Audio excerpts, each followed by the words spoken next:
Assalamualaikum warahmatullahi wabarakatuh. Materi pertemuan 9 mata kuliah Matematika Diskrit, lanjutan dari pertemuan 7 ya, masih tentang boolean. Cuma pertemuan 7 kemarin kita bahas tentang aljabar boolean, pengenalan aljabar boolean. Nah, di sini kita masuk ke fungsi boolean. Jadi untuk menyajikan aljabar boolean itu ada dua cara yang berbeda, tapi mempunyai nilai fungsi yang sama.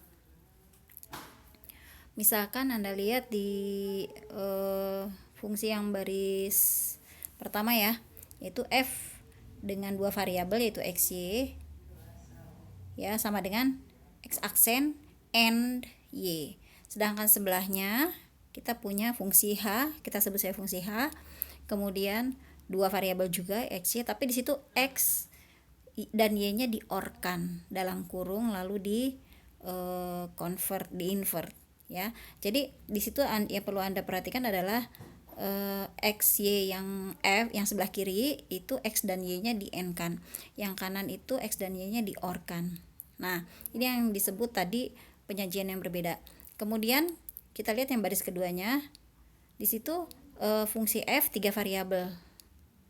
Suku-sukunya yaitu x, n, y, n, z, or x, y aksen, z aksen, or x, n, y, n, z. Nah, di situ x, y, z-nya di n-kan. Setelah masing-masing di n-kan, kemudian di or-kan, ditambah ya. Nah, yang bawah itu kebalikannya. Yaitu di situ sama-sama 3 variabel, diketahui sebuah fungsi g 3 variabel yaitu x, y, z. Suku-sukunya adalah x or y or z dalam kurung. Nah, lalu itu maksudnya adalah titik atau n, tapi tidak ditulis apa-apa di situ, langsung kurung buka ke suku berikutnya yaitu x or y aksen or z kurung tutup n ya. Kurung buka x or y aksen or z aksen kurung tutup n dan seterusnya ya. Jadi mereka adalah dua fungsi yang sama. Nah, yang pertama yaitu disebut dengan bentuk penjumlahan dari perkalian atau sum of product. Yang kedua yaitu misalkan fungsi g itu perkalian dari penjumlahan. Jadi setiap suku atau term tadi itu di-or-kan dan mengandung variabel yang lengkap atau literal yang lengkap yaitu x, y, z. Nah, kemudian ada bentuk kanonik. Bentuk kanonik yaitu fungsi boolean yang dinyatakan sebagai jumlah hasil kali dari jumlah dengan setiap suku mengandung literal yang lengkap. Nah, yang tadi di atas itu disebut dengan yang tadi saya bilang, kalau dia perkalian x, y, z di n-kan kemudian di-or-kan, maka disebut dengan sum of product.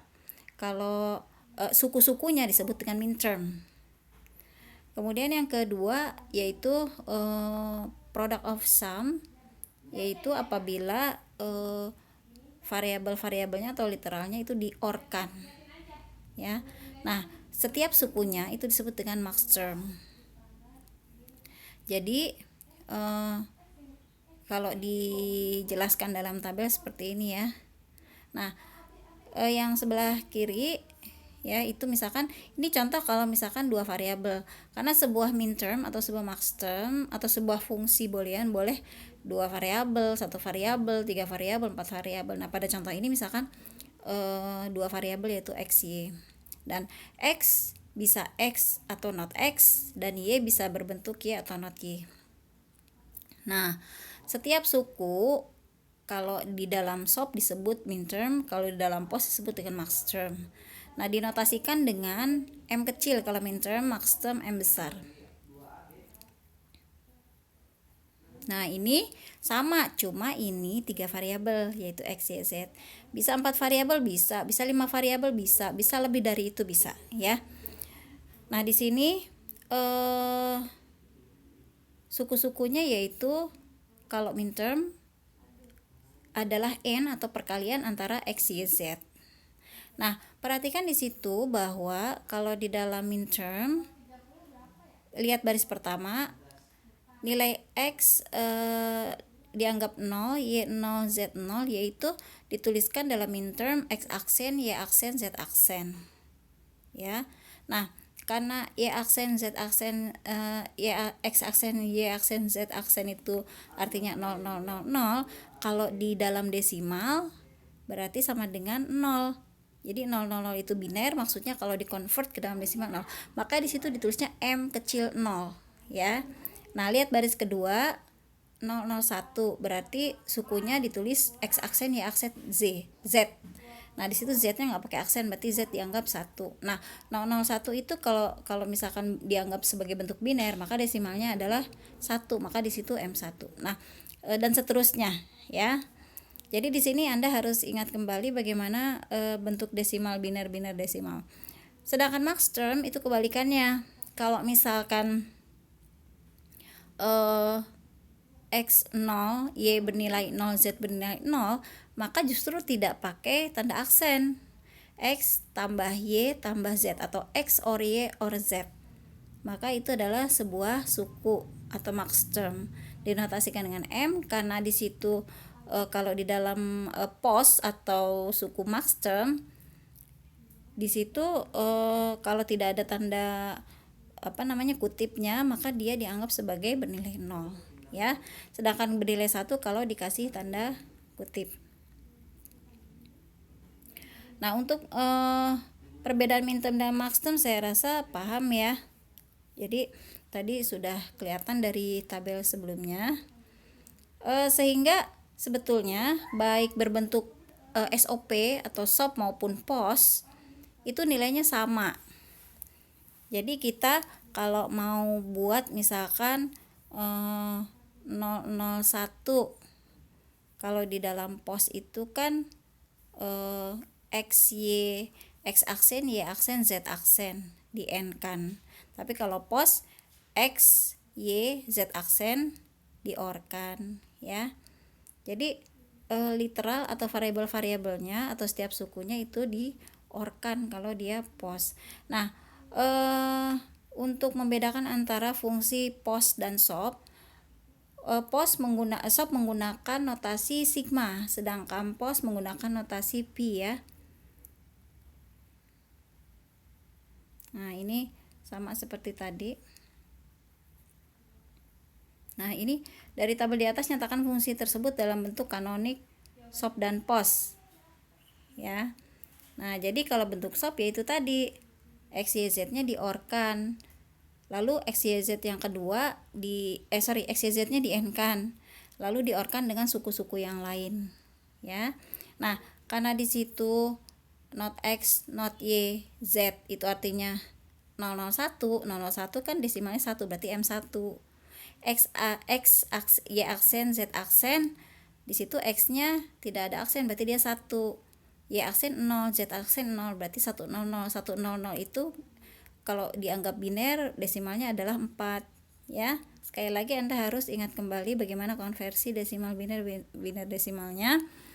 Nah, kalau dalam bentuk POS itu seperti ini, ya. Jadi setiap suku-sukunya disebut dengan max term, itu berbentuk OR atau penjumlahan dari X, Y, Z. Nah, di situ kita ambil contoh yang pertama, ya. Suku yang pertama X, Y, Z. Kalau di fungsi POS, X itu kalau tidak ada kutipnya berarti kan dia 0. Berarti X, Y, Z artinya 000. 000 kalau misalkan dia dianggap biner, dalam desimalnya adalah 0, maka di situ max term 0, M atau M besar 0. Nah, sehingga persamaan yang di atas, ya, yang F X, Y, Z sama dengan dalam kurung X, Y, Z, N, X or Y, aksen or Z, dan seterusnya bisa dituliskan dalam bentuk seperti yang di bawah, dalam bentuk minterm M0, 2, 3, 5, 6, ya. Nah, ini ada latihan soal, nanti Anda bisa kerjakan. Nah, kemudian bentuk baku fungsi boolean. Di sini dua bentuk kanonik, yaitu bentuk dasar yang diperoleh dengan membaca fungsi dari tabel kebenaran. Jadi kita bisa jadi kalau misalkan gini, misalkan kita dikasih soal berupa tabel, tuliskan dalam bentuk persamaan. Bisa juga sih soalnya dalam bentuk persamaan, lalu nanti kita tuliskan tabel kebenarannya. Nah, ini bentuk baku SOP dan POS ya, tadi sudah dijelaskan. Jadi bentuknya adalah sum of product atau perkalian dari penjumlahan. Nah, di situ bisa saja sih kalau misalkan setiap sukunya itu tidak berupa literal yang lengkap ya, seperti pada contoh itu. Nah, di sini aplikasinya yaitu pada switching network, kemudian pada gerbang logika. Nah, ini untuk hubungan seri, atau kalau di dalam logika yaitu di AND-kan. Sedangkan hubungan paralel itu dalam logika berarti di OR-kan. Ya. Nah, seperti ini kalau dalam switching. Nah, kalau dalam rangkaian digital, mungkin Anda sudah dapat mata kuliah rangkaian digital ya. Dinyatakan dalam bentuk gerbang. Jadi gerbang logika itu ada, gerbang logika dasar itu ada 3. Yang pertama adalah AND, yang pertama adalah NOT atau inverter, notasinya seperti itu, OR ya, dan gerbang R. Perhatikan agak mirip ya gerbang OR dan R, cuma gerbang OR itu biasa digambarkan yang sisi kirinya agak melengkung, sedangkan gerbang N itu sisi kirinya lurus. Kemudian sisi kanannya itu runcing kalau OR, kalau N sisi kanannya bulat ya.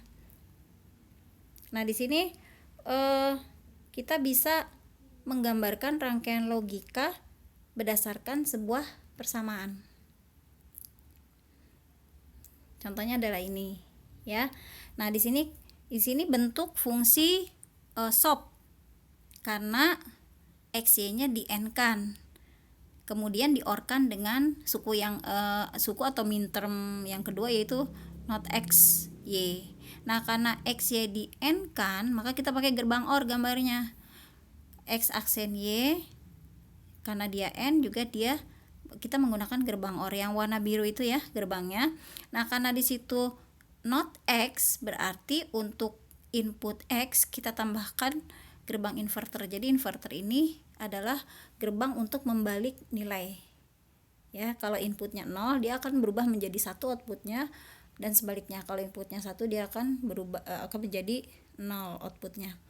Nah, kemudian keluaran dari masing-masing gerbang N itu di OR-kan.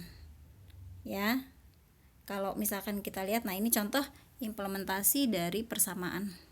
Jadi, mungkin nanti Anda kalau dikasih rangkaian logika, sebaliknya bisa Anda tuliskan dalam bentuk persamaannya seperti apa. Nah, kalau persamaannya panjang, maka akan menghasilkan rangkaian logika yang panjang, yang besar ya. Bisa saja rangkaian logika itu, beberapa rangkaian logika memiliki output yang sama, sehingga kalau misalkan kita punya persamaan yang panjang atau rangkaian logika yang besar atau rumit, itu sebetulnya mungkin bisa disederhanakan.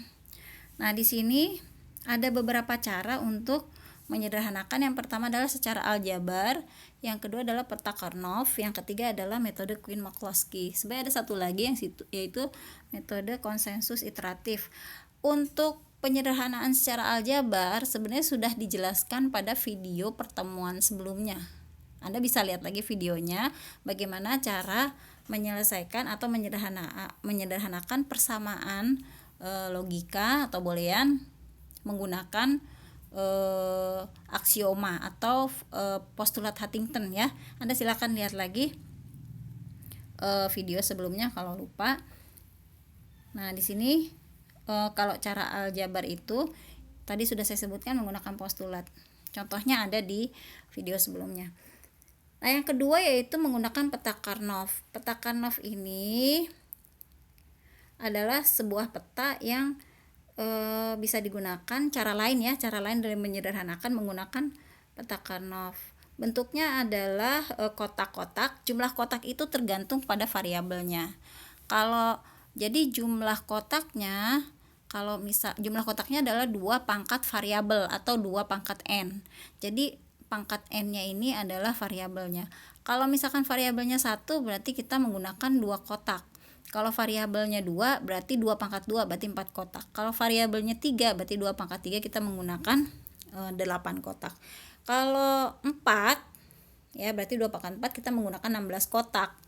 Kalau misalkan 5 kita menggunakan 32 kotak karena 2 pangkat 5 sama dengan 32. Nah, tadi kan di awal saya bilang bahwa variabel bisa banyak ya, bisa 5, bisa 6 bahkan. Nah, kalau variabelnya semakin banyak itu peta Karnaugh itu menjadi sulit digunakan. Nah, kalau misalkan variabelnya banyak biasanya menggunakan metode yang tadi yaitu Cohen-Mackey. Nah, di sini kita lihat bahwa setiap kotak atau setiap sel itu menunjukkan sebuah minterm. Kalau dia berbentuk pos, maka setiap kotak itu menunjukkan sebuah max term. Nah, ini yang tadi saya bilang, kalau kita menggunakan 3 variabel, maka kotaknya 2 pangkat 3, jadi 8 kotak. Seperti ini. Nah, Anda lihat di situ ya, setiap kotak atau setiap sel itu mempunyai nilai sendiri-sendiri. Nah, berapa nilainya? Itu ada Anda bisa lihat di situ kolomnya ya. Di setiap kolom dan baris itu ada petunjuknya. Misalkan ya saya ambil kotak yang pojok kanan bawah. Di situ kolom 1 00, kolom 2 01, kolom 3 11, kolom 4 10. Baris pertama yaitu 0, baris kedua 0. Nah, nilai di dalamnya adalah pertemuan antara baris dan kolom. Kalau Anda relasikan dengan kotak yang di atasnya yang isinya X aksen, Y aksen, Z aksen, nah itu 0 di situ adalah berelasi dengan X aksen, Y aksen, Z aksen. Dan kalau Anda lihat di kotak yang pertama yaitu yang pojok kiri atas, nah karena X aksen, Y aksen, Z aksen itu 0 0 0, maka di situ berarti minterm 0 ya. Kemudian penyederhanaannya yaitu dengan cara melakukan pengelompokan. Pengelompokannya ada kaidahnya ya, yaitu kaidahnya berdua, 2 pangkat n kaidahnya. Berdua, berempat, berdelapan, ber-16 dan seterusnya. Maksudnya 2 berdampingan, 4 berdampingan, 8 berdampingan. Misalkan aja pada contoh di sini nih. Jadi misalkan kita punya persamaan seperti itu tuh, X aksen, Y Z, or X Y aksen, Z aksen dan seterusnya. Nah, X aksen Y Z, X aksen Y Z itu kan berarti 0 1 1. 0 1 1 itu adalah sama dengan 3. Atau kita nggak perlu tahu desimalnya deh. Kita cuma kita petakan aja. Coba kita lihat di kotak di bawah. Yang 0 1 1 itu ya, itu yang posisi mana? Nah, kita lihat di situ baris 1 kolom 3. Nah, untuk menandakan bahwa minterm itu masuk ke kotak, kita kasih angka 1. Jadi di kotak itu Anda lihat angka 0. Angka 0 itu maksudnya tidak ada di persamaannya. Jadi coba Anda lihat persamaannya. Di situ kan ada 1 2 3 4 minterm ya. 4 minterm. Berarti yang terisi angka 1 di dalam kotaknya itu 4 gitu. Angka 0 itu menunjukkan kosong ya. Nah, lalu kita sederhanakan dengan cara mengelompokkan. Anda lihat di situ karena